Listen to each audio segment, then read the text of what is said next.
এই জন্য অশ্লীলতা এটা মানবতার জন্য ক্ষতিকারক। মানব এই বংশধারা চালিয়ে নেওয়ার জন্য, ভবিষ্যতে এই নসল চালিয়ে নেওয়ার জন্য অশ্লীলতাকে রোধ করতে হবে, অন্যথায় এটা মারাত্মকভাবে কি হবে, ব্যাহত হবে। সাধু ভ্যালেন্টাইন তার ওই প্রেমিকার কাছে একটি চিঠি লেখে এবং শেষে লেখে ফ্রম ইউর ভ্যালেন্টাইন। ভ্যালেন্টাইন তার নাম। যেহেতু সে এই কারণে আত্মহুতি দিয়েছে, ফাঁসিতে ঝুলেছে, তো তাদের কাছে এটা একজন প্রেমিকের আত্মহুতি, প্রেমিকার জন্য, ভালোবাসার জন্য।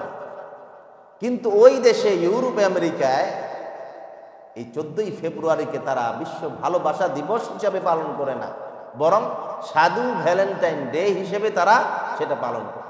এই জন্য ইংরেজিতে নাম হচ্ছে ভ্যালেন্টাইন্স ডে, বাংলাতে এটাকে পরিবর্তন করে নাম দেওয়া হয়েছে বিশ্ব ভালোবাসা দিবস। এটা একটা প্রতারণা, এটা একটা প্রতারণা। কেননা যখন ভ্যালেন্টাইন নামে আমাদের দেশে প্রচলন করা হবে, তখন সবাই জানতে চাইবে যে ভ্যালেন্টাইনের উৎস কি, কোত্থেকে এটা এসেছে, কেন এটা এসেছে। মুসলমান সন্তানরা যখন এর ইতিহাস জানবে, তখন জেনে বুঝে সহজে মুসলমান সন্তান এটা কি করবে না, গ্রহণ করবে। আমাদের দেশে যায় যায় দিন পত্রিকার সম্পাদক ছিলেন তিনি, এখনো আছেন তিনি, নাম হচ্ছে শফিক রহমান। কিন্তু আধুনিকতা বলে রহমান শব্দটাকে ব্যঙ্গ করে, বিকৃত করে নামের শেষে রেহমান তিনি লাগিয়েছেন। এখন তার নাম হচ্ছে শফিক রেহমান। তিনি তার পত্রিকার মাধ্যমে এই ভ্যালেন্টাইন ডেকে বিশ্ব ভালোবাসা দিবস হিসাবে বাংলাদেশে প্রচার শুরু করে অল্প সময়ে, যেহেতু মিডিয়া তাদের পক্ষে, মিডিয়া ওইগুলোর পক্ষে, অশ্লীলতার পক্ষে, বাংলাদেশে এটা প্রচুর জনপ্রিয় এখন বিশ্ব ভালোবাসা দিবস। আল্লাহ সুবহানাহু ওয়া তাআলার দরবারে লাখো কোটি শুকরিয়া আদায় করি যে আল্লাহ সুবহানাহু ওয়া তাআলা আমাদেরকে শাবান মাসের আজকে প্রায় 14 তারিখ, নিসফে শাবান যাকে বলা হয়, শাবান মাসের দ্বিতীয় জুমা আদায়ের লক্ষ্যে আল্লাহ তাআলা তার আপন ঘর, পৃথিবীর শ্রেষ্ঠতম জায়গা মসজিদে যথাসময়ে উপস্থিত হওয়ার তৌফিক দিয়েছেন। আসুন সেই মহান মনিবের দরবারে শুকরিয়া আদায় করি, সকলে পড়ি আলহামদুলিল্লাহ। অসংখ্য অগণিত দুরুদ ও সালাম সাইয়্যিদুল মুরসালিন, খাতামুন নবিয়্যিন, নবিয়্যুল আম্বিয়া, নবী মুহাম্মদ মুস্তাফা সাল্লাল্লাহু আলাইহি ওয়াসাল্লামের প্রতি। সম্মানিত হাজিরিন, আজকে যেমনি করে আরবি মাসে শাবান মাসের 14 তারিখ, আবার ইংরেজি মাস ফেব্রুয়ারিরও আজকে কত তারিখ, আজকে 14 তারিখ। শাবান মাসের এই 14 তারিখ দিবাগত রাত, হাদিসের ভাষায় যাকে লাইলাতুন নিসফু মিন শাবান, লাইলাতুন নিসফি মিন শাবান, শাবান মাসের মধ্য রজনী বলা। অর্থাৎ আজকে সূর্য অস্তমিত হওয়ার পরে যে রাতটি আমাদের সামনে আসবে, ইসলামে এর গুরুত্ব অপরিসীম। কোরআন সুন্নাহ হাদিসের মধ্যে মুসলমানদের কাছে একটি বিশেষ রজনী, বিশেষ রাত, ক্ষমার রাত হচ্ছে এটি। আবার একই রাতে 14 ফেব্রুয়ারি হওয়ার কারণে বাংলাদেশের যুবকদের কাছে এটি একটি অশ্লীলতাপূর্ণ একটি দিন। এই দিনটিকে, রাতটিকে তারা বিশ্ব ভালোবাসা দিবসের নামে অশ্লীলতার ভিতর দিয়ে তারা এই রাতটি, রজনীটিকে উদযাপন করে। আজকের এই রাতটি আমরা একাধারে দুটি বিষয়ের মুখোমুখি হয়ে দাঁড়িয়েছি। যদিও আমরা যারা বয়স হয়েছে তাদের কাছে 14 ফেব্রুয়ারির গুরুত্ব না থাকলেও লাইলাতুন নিসফি মিন শাবানের গুরুত্ব আছে। কিন্তু যুবকদের কাছে, পথহারা যুবক যারা আমাদের সন্তান, তাদের কাছে ভিন্ন অর্থে আজকের এই রাত্রের কি আছে, গুরুত্ব আছে। আমরা যতই এগুলোকে ভুলে থাকতে চায়, কিন্তু আমাদের দেশীয় এবং আন্তর্জাতিক মিডিয়া যুবকদের সামনে এই দিবসগুলোকে এমনভাবে উপস্থাপন করে ইচ্ছায় অনিচ্ছায় যুবকরা এই দিবস পালনের ক্ষেত্রে তারা আগ্রহী হয়ে ওঠে। এজন্য যেহেতু শাবান মাসের আলোচনা আমরা আগেও করেছি, লাইলাতুন নিসফ মিন শাবানের ফজিলত সম্পর্কে ইতিপূর্বে আমরা বহুবার আলোচনা করেছি। আজকেও যদি সময় হয় ইনশাআল্লাহ পরবর্তীতে আমরা আলোচনা করব।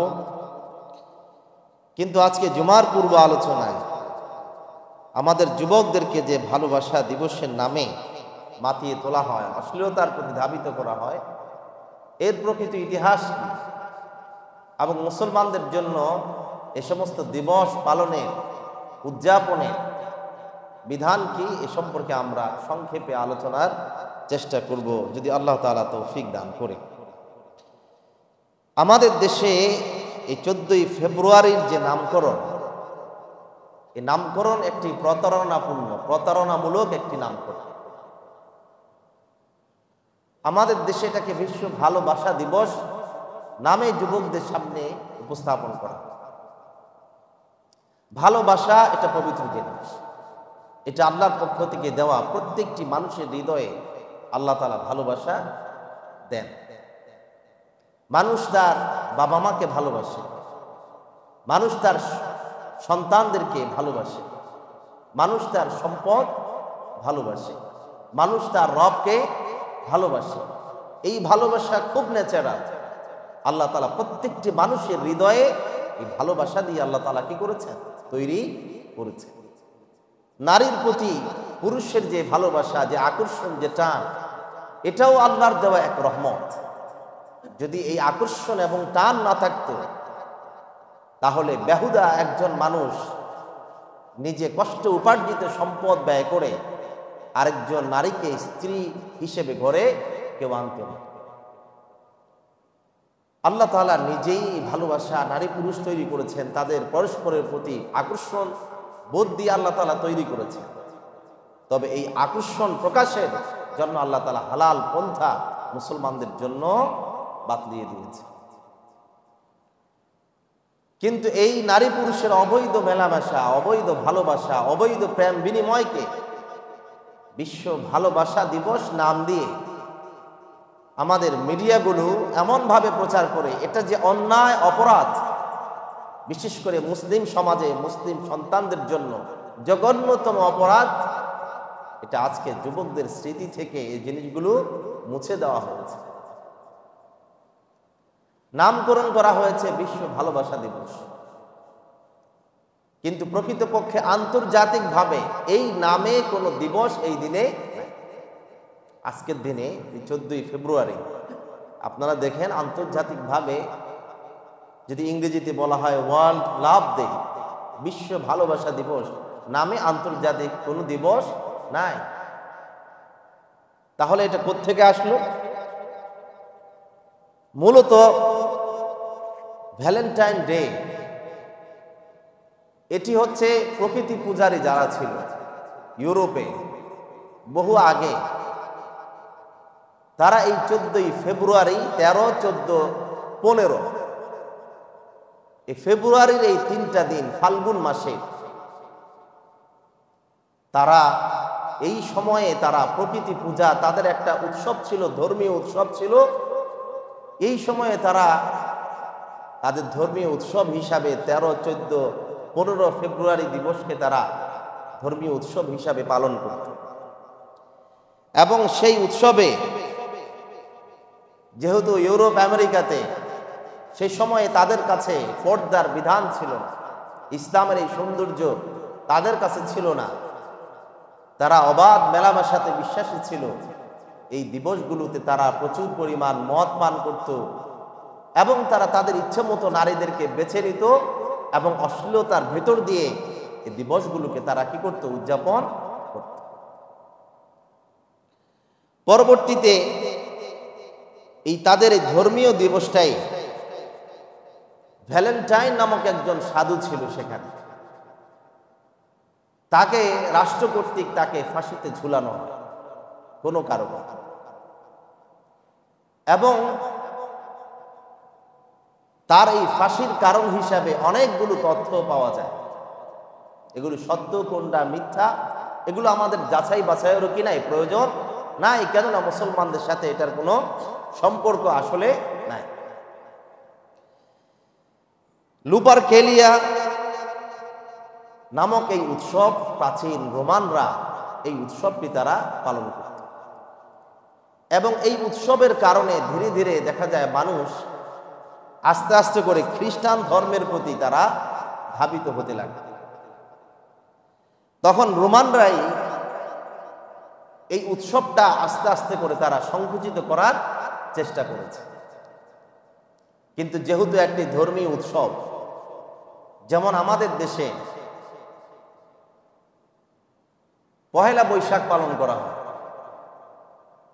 আলেম ওলামারা যতই বলুক যে পহেলা বৈশাখ এটা ইসলামের সাথে মুসলমানদের সাথে এর কোনো কি নাই সম্পর্ক, তারপরও আমাদের দেশে এটা উদযাপন হয় কিনা, উদযাপন হয়। ঠিক তদ্রূপ সেখানেও এই দিবসটি উদযাপন হতে লাগলো। লুপারকেলিয়া উৎসব, উৎসবটির নাম ছিল লুপারকেলিয়া উৎসব। সেখানে তারা তাদের প্রথা অনুযায়ী সেখানে তারা ছাগল এবং দেখা যেত শূকর, এগুলো তারা তাদের দেব দেবীর নামে জবে করত, দেব দেবীর নামে বলি দিত। বলি দেওয়ার পরে ওগুলোর চামড়া দিয়ে তারা তাদের গর্ভবতী অথবা নারীদেরকে তারা এগুলোর চামড়া দিয়ে পিটাতো, আঘাত করত। তাদের ধর্মীয় বিশ্বাস ছিল এই সমস্ত প্রাণী যেগুলো দেবদেবীর নামে পূজা দেওয়া হয়েছে, বলি দেওয়া হয়েছে, ওগুলোর চামড়া দিয়ে নারীদেরকে প্রহার করলে তাদের প্রজনন ক্ষমতা বৃদ্ধি পায়, যাদের বাচ্চা হয় না তাদের বাচ্চা হওয়ার সম্ভাবনা বেড়ে যায়। এটা তাদের ধর্মীয় বিশ্বাস। আমাদের দেশে আশপাশে যে সমস্ত ধর্ম আছে তাদের অনেক ধরনের কি আছে, বিশ্বাস আছে।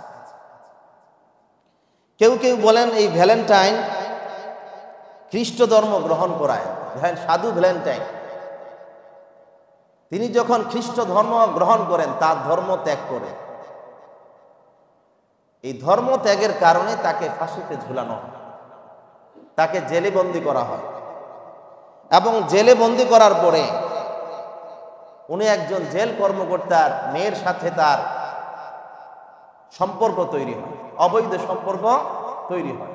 সম্পর্কের কারণে পরবর্তীতে তাকে ফাঁসিতে ঝুলানো হয়। এবং ফাঁসিতে ঝুলানোর আগে এই সাধু ভ্যালেন্টাইন তার ওই প্রেমিকার কাছে একটি চিঠি লেখে এবং শেষে লেখে ফ্রম ইউর ভ্যালেন্টাইন। ভ্যালেন্টাইন তার নাম। যেহেতু সে এই কারণে আত্মহুতি দিয়েছে, ফাঁসিতে ঝুলেছে, তো তাদের কাছে এটা একজন প্রেমিকের আত্মহুতি, প্রেমিকার জন্য, ভালোবাসার জন্য। কিন্তু ওই দেশে ইউরোপ আমেরিকায় এই 14ই ফেব্রুয়ারিকে তারা বিশ্ব ভালোবাসা দিবস হিসাবে পালন করে না, বরং সাধু ভ্যালেন্টাইন ডে হিসেবে তারা সেটা পালন করে। এই জন্য ইংরেজিতে নাম হচ্ছে ভ্যালেন্টাইন্স ডে, বাংলাতে এটাকে পরিবর্তন করে নাম দেওয়া হয়েছে বিশ্ব ভালোবাসা দিবস। এটা একটা প্রতারণা, এটা একটা প্রতারণা। কেননা যখন ভ্যালেন্টাইন নামে আমাদের দেশে প্রচলন করা হবে তখন সবাই জানতে চাইবে যে ভ্যালেন্টাইনের উৎস কি, কোত্থেকে এটা এসেছে, কেন এটা এসেছে। মুসলমান সন্তানরা যখন এর ইতিহাস জানবে তখন জেনে বুঝে সহজে মুসলমান সন্তান এটা কি করবে না, গ্রহণ করবে। আমাদের দেশে যায় যায় দিন পত্রিকার সম্পাদক ছিলেন তিনি, এখনো আছেন তিনি, নাম হচ্ছে শফিক রহমান। কিন্তু আধুনিকতা বলে রহমান শব্দটাকে ব্যঙ্গ করে বিকৃত করে নামের শেষে রেহমান তিনি লাগিয়েছেন। এখন তার নাম হচ্ছে শফিক রেহমান। তিনি তার পত্রিকার মাধ্যমে এই ভ্যালেন্টাইন ডেকে বিশ্ব ভালোবাসা দিবস হিসাবে বাংলাদেশে প্রচার শুরু করে অল্প সময়ে, যেহেতু মিডিয়া তাদের পক্ষে, মিডিয়া ওইগুলোর পক্ষে, অশ্লীলতার পক্ষে, বাংলাদেশে এটা প্রচুর জনপ্রিয় এখন বিশ্ব ভালোবাসা দিবস। সম্মানিত হাজিরিন, আমরা দেখলাম যে মূলত এই দিবসটির যে সম্পর্ক, এটি একটি প্যাগানিজম বা প্রকৃতি পূজারী যারা, তাদের একটি ধর্মীয় উৎসব। এই প্রকৃতি পূজারীদের ধর্মীয় উৎসব কোনোভাবেই মুসলমানদের জন্য কোনো উৎসব অথবা দিবস হিসাবে পালন করা বৈধ হতে পারে।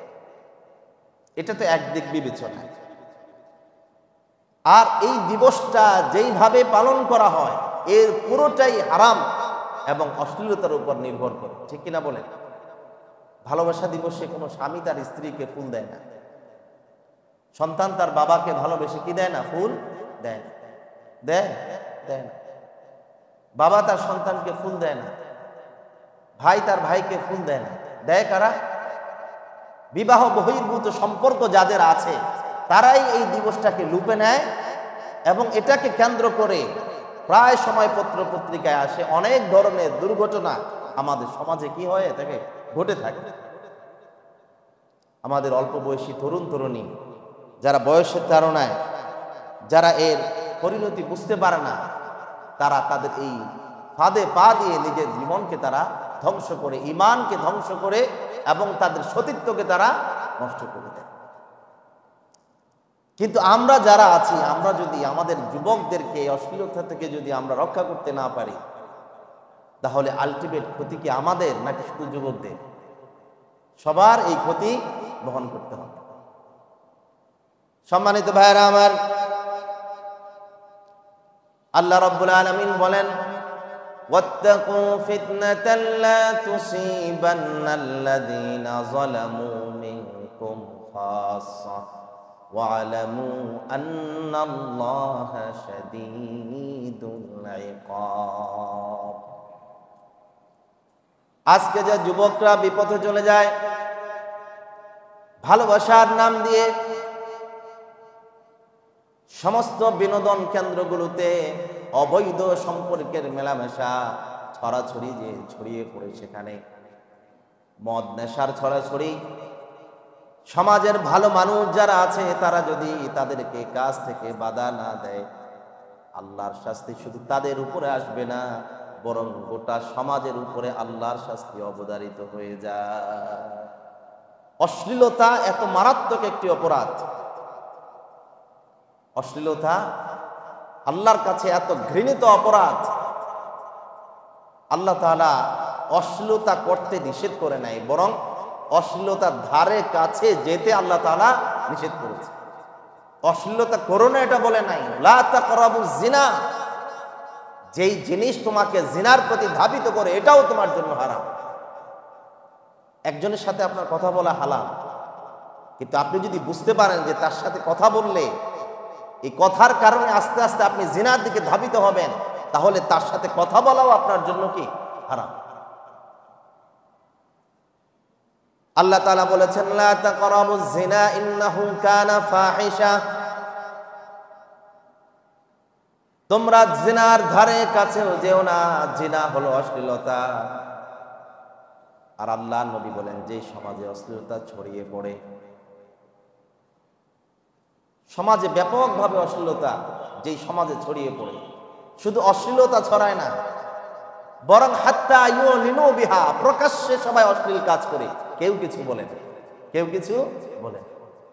বর্তমানে আমরা এত সভ্য, এত ভদ্র মানুষ, আমরা আমাদের চোখের সামনে আমাদের সন্তানরা ব্যভিচারে লিপ্ত হয়, অশ্লীল কাজ করে, নারীর হাত ধরে চলে যায়, আমরা এত ভদ্র, কাউকে কিছু বলি না, ঠিক কিনা বলেন? কাউকে কিছু আমরা বলি না, আমরা খুব ভদ্র। একটি সময় যুবকরাই সাহস করার কোনো কল্পনাও তারা করত না যে মুরব্বীদের সামনে মুসলমান সমাজে তারা এটা করবে, আর আমাদের চোখের সামনে তারা ছেলে মেয়ে অবৈধ বসে থাকবে, আর আমরা টুপিটাপি মাথায় দিয়ে মাথা নিচু করে লজ্জা পেয়ে, নিজে লজ্জা পেয়ে চলে যাই। তাদেরকে প্রশব্দ করার, সামাজিকভাবে এমনভাবে এটাকে বৈধ করে দেওয়া হয়েছে যে তাদেরকে কিছু বলা যাবে। আপনারা পত্র পত্রিকা মিডিয়াগুলো দেখেন, প্রশ্ন উত্তরের নামে মিডিয়াতে ওপেন লাইভে তারা প্রশ্ন করছে, সে প্রশ্নগুলোতে তারা ওপেন বলছে যে আমার একজন অমুকের সাথে সম্পর্ক ছিল, তার সাথে আমার বিবাহের আগে এত বছর সম্পর্ক, এত বছর আমাদের ফিজিক্যাল রিলেশন হচ্ছে, এখন সে আমাকে ছেড়ে চলে যাচ্ছে, এখন আমি খুব ডিপ্রেশনে আছি, আমাকে পরামর্শ দেন আমি কি করব। টেলিভিশনে বসে লাইভে মুসলিম সমাজে এ প্রশ্ন করছে, আর যিনি জবাব দিবেন সঞ্চালক আছে, তারা খুঁটিয়ে খুঁটিয়ে বের করে, তুমি আরো স্পষ্ট করে বলো, তোমাদের কয়দিন সম্পর্ক ছিল, কয়দিন তোমরা রাত্রি যাপন করেছো, কিভাবে তোমরা গিয়েছো, সামান্যতম লজ্জাবোধ মুসলিম সমাজ থেকে উঠে গিয়েছে। কেমন করে লাইভে এসে প্রশ্ন করতে পারে? কেউ কি আজ পর্যন্ত বলেছে? বলেন। কে তাদেরকে এই বৈধতা দিয়েছে? এই অশ্লীল কথাগুলো ওপেন তারা মিডিয়াতে বলবে, সে একটি হারাম কাজ করেছে, আবার সেটা সমাধানের জন্য যে এখন আমি কি করতে পারি, আমি প্রচন্ড ডিপ্রেশনে আছি, তখন প্রশ্নের জবাব দেয়, তুমি যা করেছো এর জন্য তোমার অনুতপ্ত হওয়ার কিছু নাই। কি নাই?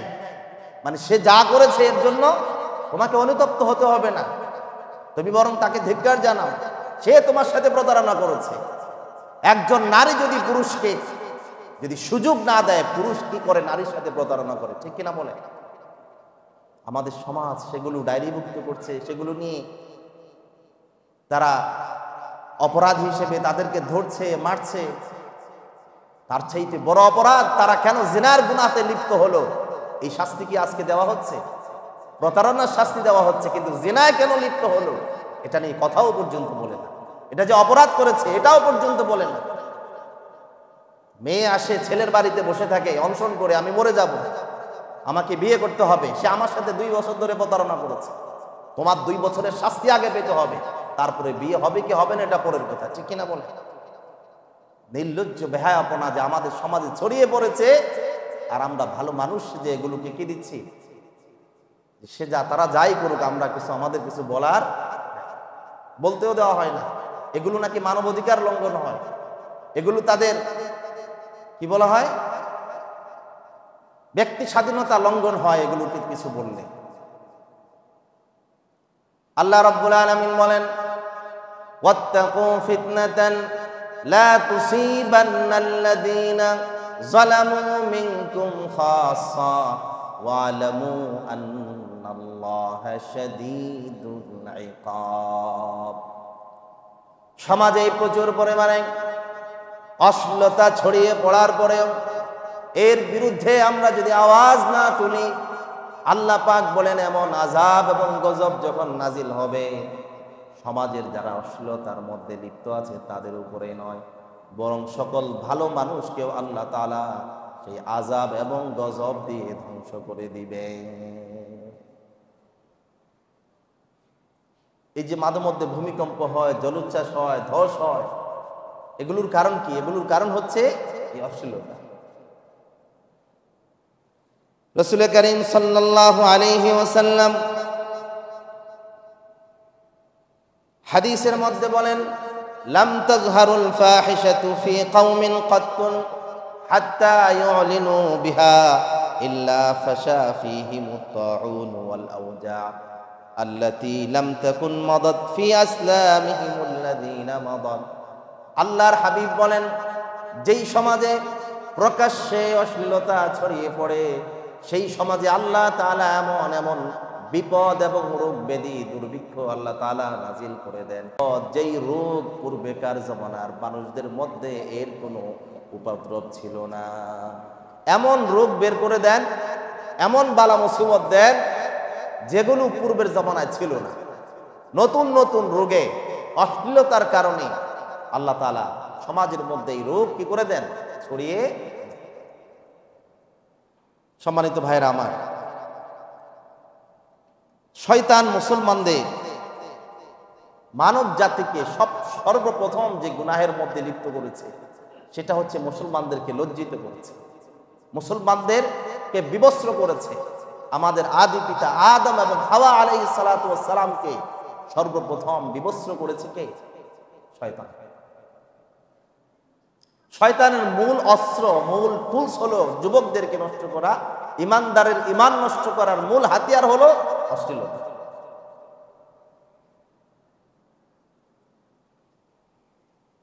সম্মানিত ভাইরা আমার, আল্লাহ তাআলা কুরআনুল কারীমে বলেন, ومن يبتغ غير الإسلام دينا فلن يقبل منه وهو في الآخرة من الخاسرين। যেটার সাথে ইসলামের ন্যূনতম সম্পর্ক নাই, যে দিবসের সাথে মুসলমানদের ন্যূনতম সম্পর্ক নাই, সেই দিবসটাকে আজকে মুসলিম সমাজে এমনভাবে ছড়িয়ে দেওয়া হয়েছে যেন এটা তাদের একটি ধর্মীয় দায়িত্ব এবং সামাজিক দায়িত্ব হয়ে দাঁড়িয়েছে। ঠিক কিনা বলেন? আজকে অনেকে উপেক্ষা করলো, এটা উপেক্ষা করতে পারবেন না। হয়তো আপনার স্ত্রী বলবে আজকের দিনটা কি একটু বলেন না, ঠিক কিনা? সারাদিন হয়তো আপনি খেয়াল করেন নাই, সন্ধ্যাবেলায় টেলিভিশন পত্র পত্রিকা সবাইকে দেখে সন্ধ্যাবেলা হয়তো আপনার স্ত্রী আপনাকে জিজ্ঞেস করবে যে আজকের দিনটা কি, এটা তো হয়তো তুমি ভুলে গিয়েছো। বুড়ো বয়সেও তার মন চাইবে, কেননা সে দেখতেছে এগুলো টেলিভিশনে দেখাচ্ছে। বাধ্য হয়ে আপনাকে ওই কাজে কি হবে? লিপ্ত হতে হবে। কিন্তু আল্লাহ তাআলা বলেছেন ওয়ামাই ইয়াবতাগি গায়রাল ইসলামি দীনা, ইসলাম ছাড়া অন্য কোন জীবন ব্যবস্থাকে কেউ নিজের অংশ বানিয়ে নিলে, নিজের ধর্ম বানিয়ে নিলে আল্লাহ তাআলা সেটা গ্রহণ করবে। আবার আল্লাহ রাব্বুল আলামিন বলেন ইয়া আইয়ুহাল্লাযীনা আমানু ইন তুতিউল্লাযীনা কাফারু ইয়ারুদ্দুকুম আলা আকাবিকুম ফাতানকালিবু খাসিরিন। আল্লাহ রাব্বুল আলামিন বলেন ঈমানদারদেরকে ডেকে ইয়া আইয়ুহাল্লাযীনা আমানু, ওহে ঈমানদারেরা, ইন তুতিউল্লাযীনা কাফারু, যদি তোমরা কাফেরদেরকে অনুসরণ করো, ইয়ারুদ্দুকুম আলা আকাবিকুম, তারা তোমাদেরকে তোমাদের পিছনের দিকে নিয়ে যাবে, ফাতানকালিবু খাসিরিন, তখন তোমরা ক্ষতিগ্রস্ত হয়ে যাবে, তখন তোমরা ক্ষতিগ্রস্ত এবং ক্ষতির মধ্যে তোমরা নিমজ্জিত হয়ে যাবে। কাফেরদেরকে আমরা এখন মডেল মনে করি। কি মনে করি? মানবিকতার ক্ষেত্রে, মানবতার জন্য, উন্নয়নের জন্য, সব কিছুর জন্য আমরা কাফেরদেরকে মডেল মনে করি। কিন্তু আল্লাহ তাআলা বলেন যদি কাফেরদেরকে তোমরা অনুসরণ করো, ইয়ারুদ্দুকুম আলা আকাবিকুম, কাফেররা তোমাদেরকে, তোমরা ইসলাম গ্রহণ করে যতটুকু জান্নাতের পথে অগ্রসর হয়েছে, মানবিকতার পথে অগ্রসর হয়েছে, যতটুকু তোমরা সামনে এগিয়েছো, কাফেররা তোমাদেরকে আবার সেই পেছনে নিয়ে যায়। দেখেন আমাদের আগের পূর্বপুরুষ যারা ছিল তারা ধুতি পরত, তার আগে কি পরতো আল্লাহই জানে। এখন কাফেরদেরকে অনুসরণ করার কারণে দিন দিন আমাদের দেশের নারী পুরুষের পোশাক কি ছোট হচ্ছে না বড় হচ্ছে? কথা বল। মনে হয় যে তাদের টাকা পয়সা নাই কাপড় কেনার জন্য। এখন আমাদের দেশে শহরগুলোতে চললে, আপনি কি বাংলাদেশে আছেন না কোন দেশে আছেন এগুলো এখন আর বোঝা যায়। একটা সময় মানুষ লজ্জা পেত, এখন আর লজ্জা নাই। লজ্জা আপনাকে পেত, আপনাকে চোখটা নিচে নামিয়ে চলতে হয়। তাদের আর কোনো লজ্জা নাই। কেমন করে মুসলিম ঘরের সন্তান, কোন বাবা মায়ের সন্তান তারা, এইভাবে নির্লজ্জের মতো তারা বেরিয়ে যায়। কিছু বললে বলবে আমাদের ড্রেস কোড নিয়ে আপনাকে কথা বলতে বলেছে। আমরা কেউ কথা বলবো না যদি আপনি নিজেকে মুসলমান দাবি না করেন। মুসলিম দাবি করলে অবশ্যই মুসলমানদের ড্রেস কোড আমাদেরকে কি করতে হবে? ফলো করতে হবে। খুব সুন্দর কথা যে আমার ব্যক্তি স্বাধীনতায় হস্তক্ষেপের অধিকার কে দিয়েছে? আমার পোশাক নিয়ে কথা বলার অধিকার আপনাকে কে দিয়েছে? পোশাক নিয়ে কথা বলবে না কেন? যেহেতু আপনি দাবি করেন আপনি মুসলমান, আপনার জন্য হাজারো মানুষের ঈমান নষ্ট হচ্ছে, এজন্য আমাদেরকে কথা বলতেই হবে। একজন নারীর কারণে কতজন পুরুষ জিনার গুনাতে লিপ্ত হচ্ছে, ঠিক কিনা বলেন?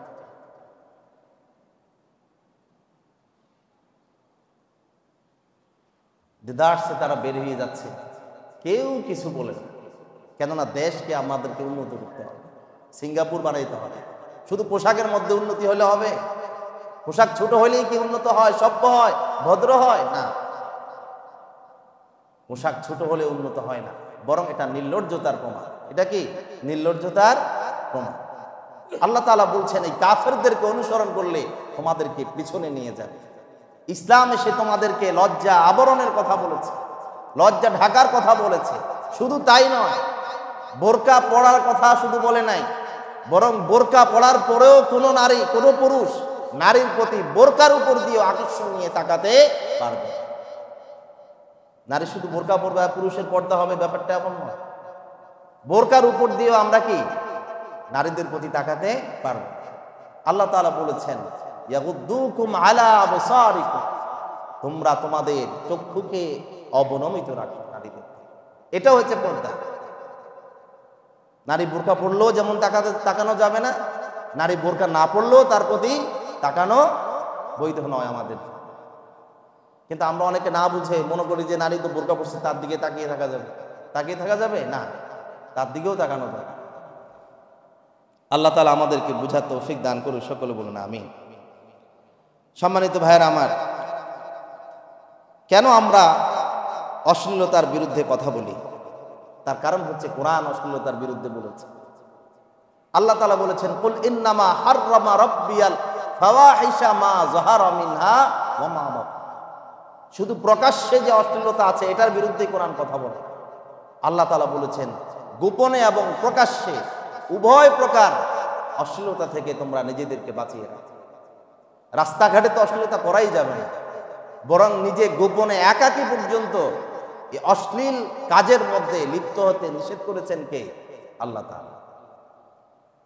তার কারণ কি? অশ্লীলতার কারণে। অশ্লীলতা এমন একটা অপরাধ, এটা শুধু ব্যক্তির মধ্যে সীমাবদ্ধ থাকে না। এটা একদিক থেকে যেমন একজন ব্যক্তিকে নষ্ট করে, অন্যদিক থেকে পুরা একটি সমাজকে নষ্ট করে কে? অশ্লীলতা। অশ্লীলতা শুধুমাত্র ব্যক্তিকেন্দ্রিক নয়। আপনি নামাজ পড়েন না, এটা আপনাকে ক্ষতিগ্রস্ত করবে, ঠিক কিনা? আপনার ঈমান নষ্ট করবে, আপনাকে জাহান্নামে নিবে। কিন্তু অশ্লীলতা এটা শুধু ব্যক্তিকেন্দ্রিক নয়, ব্যক্তির জন্য যেমন ক্ষতিকারক, সমাজের জন্য আরো মারাত্মক ক্ষতিকারক হচ্ছে এই অশ্লীলতা।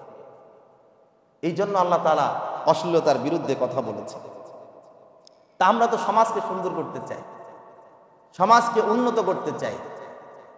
তো কোরআন যেহেতু বলছে সমাজ উন্নত করতে হলে সমাজ থেকে অশ্লীলতা দূর করতে হবে, কোরআনে এই ফর্মুলা কিন্তু আমরা মানতে চাই। 2 নাম্বার হলো অশ্লীলতার কারণে মানব সভ্যতা বিকাশের প্রধান অন্তরায় হচ্ছে অশ্লীলতা। বান্দা যখন অন্যায় ভাবে, যখন তার এই দৈবিক চাহিদা চরিতার্থ করার যখন সুযোগ পায়, তখন সমাজের যুবকরা বিবাহের প্রতি তারা আগ্রহ হারিয়ে ফেলে। এই জন্য শহরে এখন অনেক মানুষ পাওয়া যায় 40 বছর 50 বছর, নারীর বয়সও 40, পুরুষের বয়স 50, তারা বিয়ে করে না। তারা কি করে না? বিয়ে করে না। এটাকে বিরক্ত মনে হয় তাদের কাছে। আর এই বিয়ে না করার এই প্রবণতা যদি মানুষের মধ্যে তৈরি হয়, তখন মানব সভ্যতার যে ধারা আছে এটা ব্যাহত হবে। এটা কি হবে? এটা ব্যাহত হবে। এই জন্য উন্নত কান্ট্রিগুলোতে দেখেন মানুষের জন্য তারা এখন হাহাকার করছে, সন্তান হলে তাদেরকে ভাতা দেওয়া হচ্ছে। আমাদের দেশেও যদি অশ্লীলতা ছড়িয়ে পড়ে একটা সময়, তখন যুবকরা বিয়ের প্রতি তারা আগ্রহ হারিয়ে ফেলবে। তখন সরকারকে এই সন্তান নেওয়ার জন্য ভাতা দিতে হবে নতুন। এই জন্য অশ্লীলতা এটা মানবতার জন্য ক্ষতিকারক। মানব এই বংশধারা চালিয়ে নেওয়ার জন্য, ভবিষ্যতে এই নসল চালিয়ে নেওয়ার জন্য অশ্লীলতাকে রোধ করতে হবে, অন্যথায় এটা মারাত্মকভাবে কি হবে? ব্যাহত হবে। 3 নম্বর হলো অশ্লীলতার কারণে আল্লাহর আযাব এবং গজব বান্দার প্রতি নাজিল হয়। এই যে আমাদের সমাজে দিন দিন দ্রব্যমূল্যের দাম বৃদ্ধি পাচ্ছে, আমরা বলি যে এটা হচ্ছে অর্থনৈতিক কারসাজি, ব্যবসায়ীদের কারসাজি। ব্যবসায়ীদের কারসাজি সেখানে থাকতে পারে, অর্থনৈতিক অনেক ব্যাপার স্যাপার থাকতে পারে, কিন্তু সর্বপ্রথম দ্রব্যমূল্য ঊর্ধ্বগতির কারণ হচ্ছে সমাজে অশ্লীলতা ব্যাপকভাবে বেরিয়ে যায়। সমাজে যখন অশ্লীলতা, অন্যায়, অপরাধ ব্যাপকভাবে বেড়ে যায়, তখন আল্লাহ তাআলা এই দ্রব্যমূল্যের ঊর্ধ্বগতি দিয়ে সেই সমাজের মানুষদেরকে আযাব দেন, কষ্ট দেন। সম্মানিত ভাইয়েরা আমার, সমাজে যখন অশ্লীলতা বেড়ে যায় তখন সেই সমাজের যুব সমাজগুলো আর নৈতিকতার উপরে তারা টেকে থাকে না। যেই সমাজ, যেই সন্তান অশ্লীলতার মধ্যে লিপ্ত হয়ে যায়, সে তখন বাবার কথাও শুনে না, মায়ের কথাও শুনে না, সমাজের কারো কথা তারা মানতে চায় না। এমন ভাবে তাদেরকে মাতাল করে ফেলে, সব কিছুকে উপেক্ষা করে তারা অশ্লীলতাকে তারা তাদের জীবনে প্রাধান্য দেয়। ঠিক কিনা? অনেক আছে, আমাকেও ফোন দিয়ে মেসেঞ্জারে বিভিন্ন সময় বলে, হুজুর আমি অমুককে ছাড়া চলতে পারবো না, আমি আবার অবৈধ কাজও করতে চাই না, হালাল উপায় আমার কি করা যায়, পরামর্শ দেওয়ার জন্য। যেই বাবা মা তোমাকে এত কষ্ট করে লালন পালন করেছে, আজকে সেই বাবা মাকে উপেক্ষা করে গোপনে বিয়ে করে সে হালাল উপায়ে তার এই সম্পর্ক বৈধ করতে চায়। বাবাকে ছাড়তে পারবে, মাকে ছাড়তে পারবে, কিন্তু তার অবৈধ সম্পর্ক যার সাথে হয়েছে তাকে সে ছাড়তে পারবে। কিন্তু দেখা যায় অবৈধ সম্পর্ক করে যারা বিয়ের মধ্যে বসে 1 বছর 2 বছর যেতে না যেতেই তাদের মারামারি শুরু হয় কিনা? মারামারি শুরু। এর কারণ কি? আমার সন্তানকে তো আমি আগে বাধা দেই না। এই কারণে অনেক যুবক জীবনে যেটা সে করতো না সেটা সে করত। একটি সময় সে নেশার মধ্যে লিপ্ত হয়, খারাপ বন্ধুদের আড্ডায় চলে যায়, এমন করতে করতে গোটা সমাজ নষ্ট হয়ে যায়। ঠিক কিনা বলেন? প্রত্যেকদিন মাঝে মাঝে আমি যখন বৃহস্পতিবারে বাড়ি থেকে আসি, বাসের মধ্যে জায়গা পাওয়া যায় না যুবক যুবতীদের কাছে, এবং বয়স দেখে বোঝা যায় যে তাদের কারোই বৈবাহিক সম্পর্ক নাই। অবাধে মেলামেশা, একসাথে বসছে, হাসি ঠাট্টা করতেছে, তারা এখানে আসবে, হোটেলে থাকবে। গতবার যাওয়ার সময় পুলিশ একটা ছেলে আর একটা মেয়েকে ধরছে। তারা 1 মাস ধরে কক্সবাজার এসে তারা বিভিন্ন জায়গায় ঘুরতেছে। বললো যে কি হয় তোমার? বলে যে আমার বন্ধু। একটা বাবার মেয়ের বিয়ে হয় না আরেকটা সন্তানের সাথে, 1 মাস যাবত তারা ঘরের বাহিরে এখানে বিভিন্ন জায়গায় ঘোরাঘুরি করতেছে। তাহলে তাদের সম্পর্কটা কোথায় গিয়ে দাঁড়িয়েছে চিন্তা করে। এবং এই যুবক যুবতী তারা তাদের জীবনে কি কি করতে পারে এখান থেকে আমরা বুঝতে পারি। কিন্তু কেউ তাদেরকে কিছু বলে না, পুলিশও কিছু বলে না, পরে ছেড়ে দিয়েছে তাদের।